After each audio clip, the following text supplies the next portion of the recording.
Hi, good morning guys. I hope you're all well. I'm going to try and do this in one go with no editing skills and capabilities. It's so good to see you all on Zoom Church. It's been really good. Big shout out to Lindsay and Aaron for pulling it all together and figuring it all out and making it possible for all of us to meet from our living rooms, but together in one spirit, and it's just been incredible. We've thoroughly enjoyed it. The kids have enjoyed it, and I'm sure you guys have too. So a massive thank you to Aaron and Lindsay and to others who are doing life group meetings and prayer meetings. It's just incredible to see everyone working together and really helping each other through this challenging time. So I'm going to speak this morning on 2 Peter 2 Peter 1 verse 3 to 7. If you've got Bibles, you've got some time to find that scripture.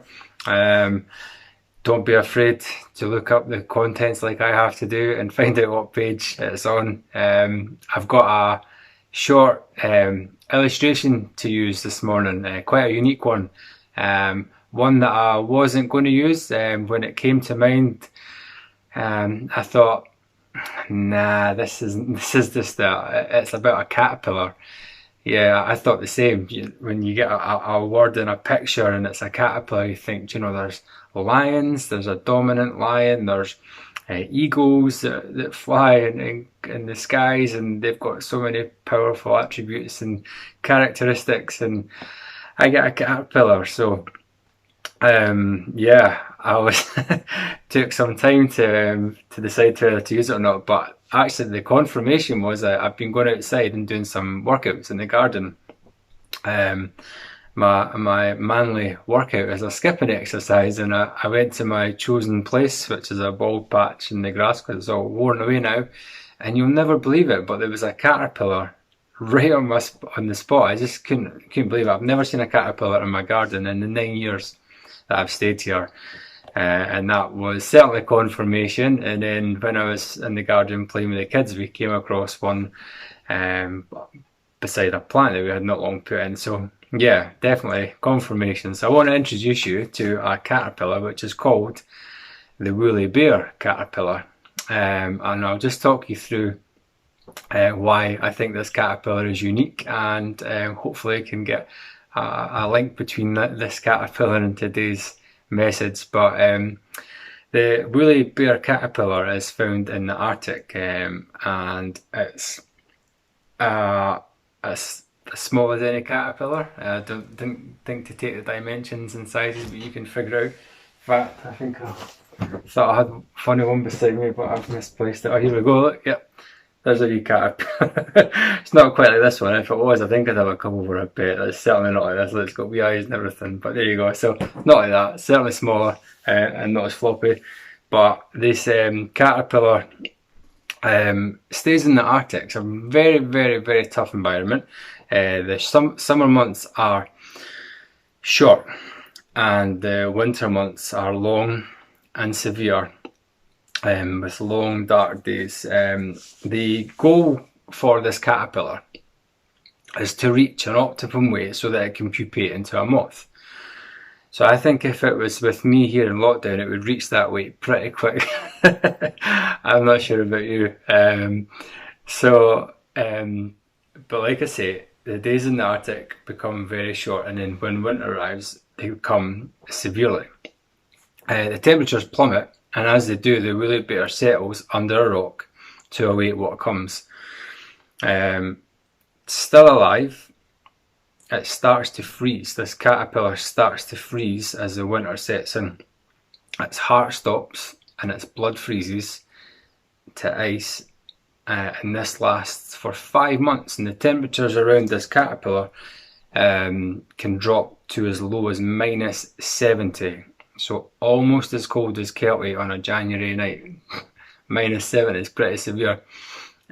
When spring arrives, miraculously, this little fella starts to thaw out. rises from the dead, and it's got one mission, and it's to feed and eat as much as it can to try and get to this weight where it can pupate into a moth, and it eats and eats and eats all through the summer months. Doesn't let anything get in its way, just like me right now at home on lockdown with my kids' Easter eggs when they're in their bed. It eats non-stop, and finally winter again sets in. The caterpillar will go back, find the rock, will find a place to hibernate, and then what it actually does is it breaks down its cell components and it floods its body with antifreeze chemicals to survive. Man alive, is that not just incredible? Like, God, our creator, would create this little fella to actually break down chemicals, cell components in its body, and flood it with antifreeze so that it can survive up to minus 70 degrees temperatures, and then thaw out quite the thing in spring, and away it goes and just starts eating again. They are unsure how long this takes place, but they reckon that this little caterpillar in the Arctic will go through this cycle of eating as much as it can to freezing at minus 70 and thawing out. They reckon that it will take between 7 and 14 years for this caterpillar to generate enough weight to pupate into the moth that it desires to be.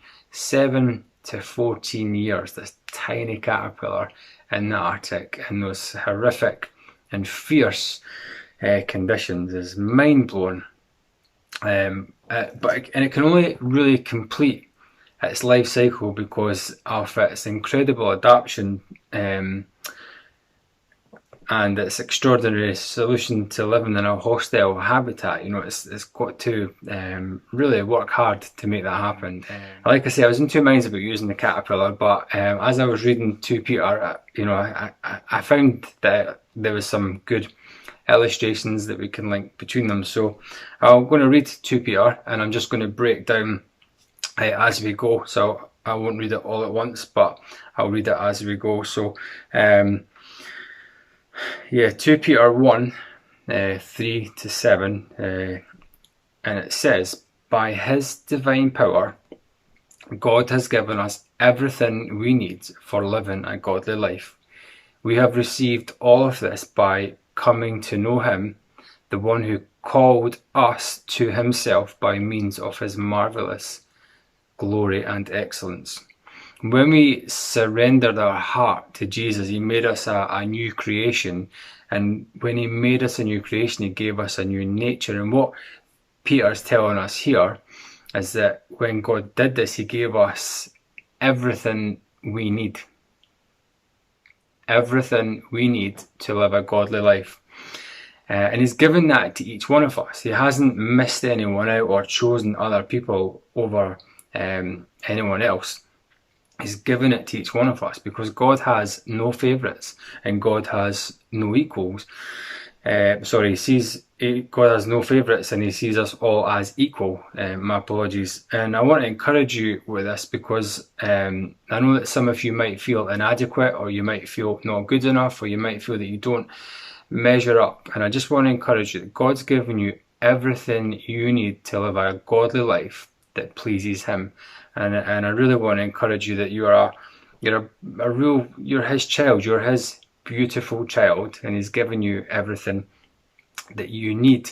He doesn't want to see you feel left out, or doesn't want you to suffer with anything like stress and anxiety and stuff. He's given us everything we need to live a godly life. I took my young daughter to bed last night, and she tried to tell me that she was unafraid, that there was no monsters. She said, "Daddy, I'm not scared. There's no monsters." She's 2 years old, but she said it was so much fear. She was trying to I don't know if she was trying to like reassure me that don't worry, I'll be fine. But as I watched her, I thought, well, it's actually really difficult to watch your child lie there knowing that they're scared. And I got the same picture that God doesn't want us to struggle and suffer with that. He's given us everything that we need to overcome, and I want to encourage you that is for everyone, and God hasn't missed anyone out, and each one of us has a unique calling, and we're chosen, and we're called, and we're precious to God. And moving on to verse 4, it says, "And because of his glory and excellence, he has given us great and precious promises. These are the promises that enable you to share his divine nature and escape the world's corruption caused by human desires." We could never live or have God's nature on our own strength. We really needed God's grace and all the work that he's done. But I want to pick out that it says that he has given us great and precious promises, and I'm just going to reel 5 off that. I just want to give you guys a real boost of encouragement this morning. That one promise is that God is always with us, and that we have not to fear. God is always in control. God is always good. God is always watching, and God is always victorious. Incredible. God is always with me. God is always in control. God is always good. God is always watching. God is always victorious. The Bible is full of God's promises. Peter mentions that for us for great reasons, but giving us these promises. So press in. I want to encourage you guys to really get to know God's promises. I always look at the older generation, if you don't mind me saying, but I'm always inspired by how they seem to be more focused and aware of God's promises than I feel that I am. So it's something that I certainly need to work on and want to work on. But yeah, there's loads of God's promises, so it'd be really interesting to focus and do a wee study on that. And so moving on, it says in verse 5, "In view of all this, make every effort to respond to God's promises." So I said that God is always with me. A response to that is that I will not fear. God is always in control. A response to that is I will not doubt.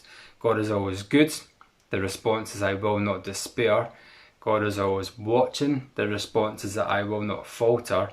And God is always victorious. The response to that is that I will not fail. It says, "Supplement your faith with a generous provision of moral excellence and moral excellence with knowledge." So verse 5, "In view of all this, make every effort to respond to God's promises. Supplement your faith with a generous provision of moral excellence and moral excellence with knowledge."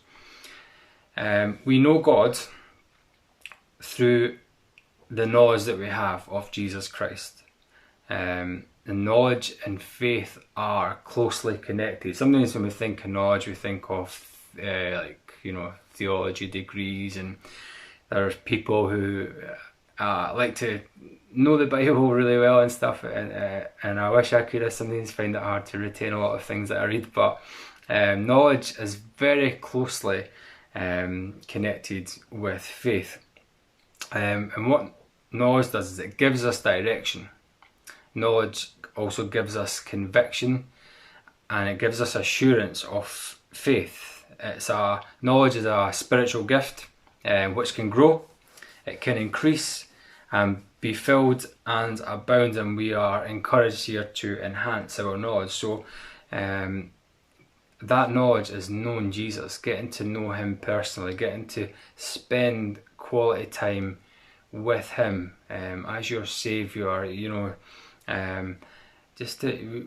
We've got a faith. We believe Jesus died on the cross. We believe that he died for our sins, that he rose from, and God rose him from the dead. That's the foundations of our faith. We believe that Jesus did this because he wanted us to, or he wants us to spend eternity with him, and that he chose to take our place on that cross and to die a sinner's death so that we didn't have to. And it doesn't just stop there. The opportunities are endless to get to know Jesus better, and some simple ways of doing that are just spending time reading our Bibles, spending time in worship, and spending time in prayer, and meeting together in groups and stuff like that. All these things are part of our relationship building with Jesus. And when we know Jesus more and more intimately, our knowledge will increase.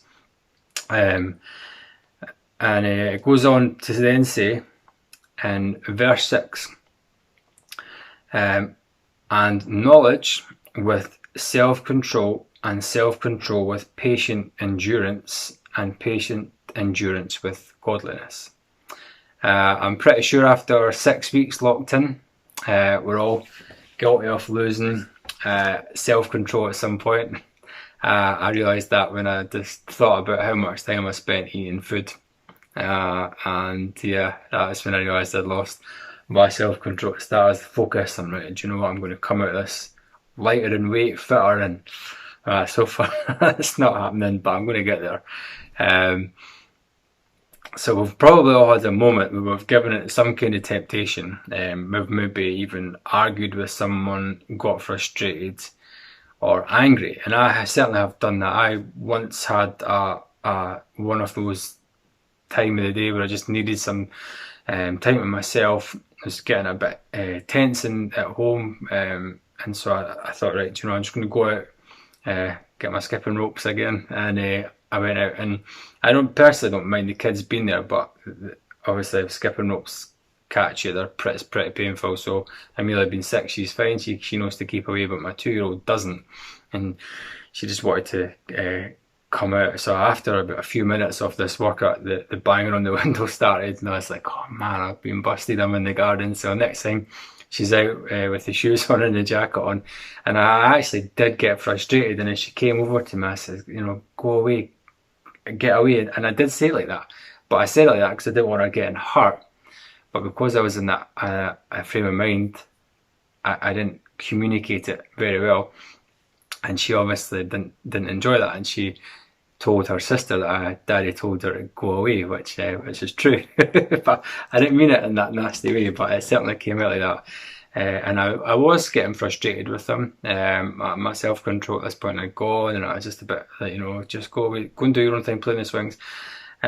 And in between doing my workout, I would do press-ups. And I actually turned round at one point when I was doing press-ups to see both my kids lined up beside me doing press-ups, copying everything I was doing, and it humbled me, and it really spoke to me about kids just wanting to be with their dad. And it was a great example of it's helped me since then to think about how I should be wanting to spend time with my Heavenly Father. But yeah, self-control, it was a moment that I didn't handle that very well, and I'm sure each household and each individual after 6 weeks of lockdown has probably had a moment. But I want to encourage you guys that you're doing amazing. You're doing way better than you think that you're doing. Don't beat yourself up. Don't be discouraged. Every day is a new day. God's mercy is new every day.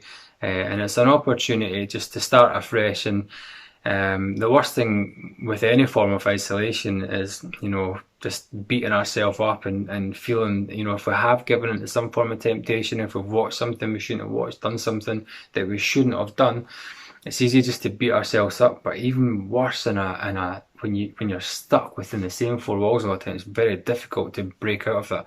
So I just want to really encourage you guys. You're doing amazing. This is not easy what we're going through. I know it's easier in this country than some countries, but it's still a big thing. We've got to remember that. So be encouraged, and you are doing amazing. So if your struggles are deep, if they're if you think it's big and you need help, then reach out to your church family. That's why we're here. We're in this together, and we're walking through this together. We're here to support each other. We've got a church of pastors and elders and leaders and life groups, and I encourage you more than ever to reach out if you need help. The help is there, and I would really encourage you to do so. For this, we don't know how much longer this will go on for, and so we want to send that message out that the church is here to help with you with anything that you might need help with. So it also goes on in Peter to mention patient endurance, and something that we probably could pray and ask God for help with patient endurance. A person with patient endurance is one who's reliable and faithful and true to the end. So don't allow this lockdown period and the coronavirus threat to rob you of your hope. You're really going to get to know God, get to know His promises, spend time with Him, spend time in His worship, communicate with your church family, and with those means of doing things, we'll develop that endurance to persevere and get through this. I want to go back to the caterpillar when it knew that the temperatures were going to plummet and that the environment was going to get intense and it was going to get, the surroundings were going to become hostile and severe. The caterpillar found a rock. It went to a rock and it found shelter. And it's a great picture of protection. It's a picture of rest, and it's a picture of peace. And Psalm 18 says that the Lord is my rock. And I want to encourage you to learn to rest in God and not worry about what's going on around. Think of that tiny little caterpillar surrounded by temperatures of minus 70 degrees, curled up, frozen solid, and just, but you know, it was curled up under a rock. Maybe without that rock it couldn't survive those severe conditions, and without our rock, God, we maybe wouldn't be able to come out of this as well. You know, I'm not saying we wouldn't come out of it, but we want to come out of this stronger in our faith. We've got more time and stuff, and just want to use that picture of the rock, that God is He's our rock. Jesus is our rock. He's the one that we should go to when we feel that we need that built up, and if we feel that we're close and risking temptation or whatever. I want to encourage you guys that Psalm 18, the Lord is my rock. Just think about what that caterpillar done. It knew where to go when things were getting tough. And after sorry, that's that one finished. So yeah, after the caterpillar has endured all of this 7 to 14 years, it finally pupates into a glorious moth, free to fly away from its 7 years of struggle. And I just want to bring this to a close to remind us that because of Jesus, that we have this great hope that we will spend eternity with Him. The trials and the difficult times and the uncertainty of this world will one day pass. We're just passing by here. Our destination is heaven, and God's called us to that. Jesus has saved us so that we can have that. And when the going gets tough, here, through this period, through this lockdown period, and there's so much talk of other things, recessions and economies going down and surges of the virus coming back. You know, there'll always be something to worry us and to think about. But I want to say, fix your mind on heavenly things, fix your mind on Jesus. And like that moth, one day we will be taken from here and to a glorious heavenly kingdom. I know it's crazy, but yeah, I just want to remind us that, you know, through all the difficult times and stuff, to really keep your head up and to keep focused on that. And just to close, we are told in 2 Peter, I've lost my spot, but it talks about brotherly affection and love for everyone. What could we do in this time to make sure that so many people get to hear this beautiful gospel message of hope in this time, that Jesus is above all, He's the name above all names, the King above all kings, and that every knee will bow and every tongue will confess that Jesus is Lord. How many people that we speak to, or, you know, whether it be through social media presence, or if we are able to go out and work, or even a trip to the shop, the opportunities that we have now, the people are desperate for hope. I watched a small video, Hillsong worship video, and normally after, when a video ends, you get the opportunity to read the comments and anything related to the Christian faith usually brings negative comments, and often you find there's more negative than there is good. People attacking what has been sung about or spoken about and stuff. But I picked up yesterday that as I read through comments that people were starting their comments by saying I'm an atheist. I don't know why I've just watched this 14-minute long worship video, but I feel like I need God. And I think that, as we know, the harvest is plenty. And if there's ever been a time in my 37 years on earth that I think people would respond to the gospel message, it's now, when there's so much uncertainty, so much fear and so much worry, and we have this beautiful gift and this beautiful responsibility to love people as God does, and go out and preach them a message of hope, but always remember that we do that with gentleness and respect. And yeah, I want to leave that with you there, me and my caterpillar. It's been amazing being with you guys. Stay strong, stay safe, and we love you. Bye.